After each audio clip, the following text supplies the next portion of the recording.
dedicated to the victims of Darfur and all Sudanese civilians who lost their lives to war. আফ্রিকার হৃদয় জুড়ে এক দেশ Sudan. নীল নদের তীর জুড়ে সবুজ ভূমি। আফ্রিকার মানচিত্রে অবস্থিত এ দেশ পায়নি কোনো আধুনিকতার ছোঁয়া, হয়নি উন্নত।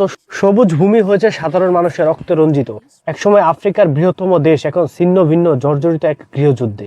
সবকিছু শুরু হয় ঔপনিবেশিক আমল থেকে। ব্রিটিশ ও মিশরীয় শাসনের সময় উত্তর সুদানে ছিল আরব মুসলিমদের প্রভাব, আর দক্ষিণে ছিল কৃষ্ণাঙ্গ আফ্রিকান খ্রিস্টান ও স্থানীয় উপজাতি। স্বাধীনতার পর থেকেই এই বিভাজন শুরু হয়। এক ভূখণ্ডে দুটি জাতি, দুটি সংস্কৃতি, দুটি স্বপ্ন। 2003 সালে পশ্চিম সুদানের দারফুর অঞ্চলে বিদ্রোহ শুরু হয় সরকারি সেনা ও জাওয়ানজিদের নামে, কিন্তু তারা দমনের নামে চালিয়েছে ধ্বংসযজ্ঞ।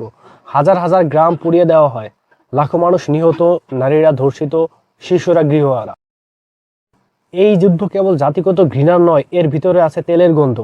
দারফুরের মাটির নিচে রয়েছে বিশাল তেল ও খনিজ সম্পদ। সরকার চেয়েছিল পুরো অঞ্চল নিয়ন্ত্রণে নিতে, কিন্তু বিদ্রোহীরা চেয়েছিল নিজেদের ভাগ্যের ন্যায্য অধিকার। আর এর পিছনে ছিল আন্তর্জাতিক রাজনীতি, চীন ও রাশিয়ার সমর্থন সরকার পক্ষে, আর ওইদিকে পশ্চিমা বিশ্বের নীরবতা। বিশ্ব বলেছিল এটি গণহত্যা। জাতিসংঘ তদন্ত বলছে মানবতার বিরুদ্ধে ভয়াবহ অপরাধ ঘটেছে।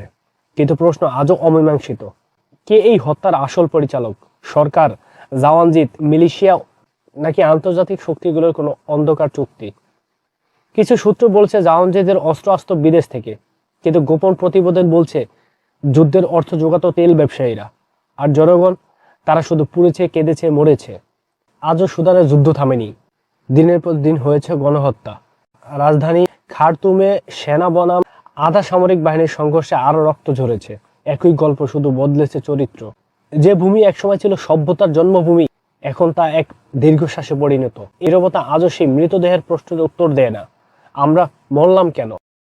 Dedicated to the victims of Darfur and all Sudanese civilians who lost their lives to war.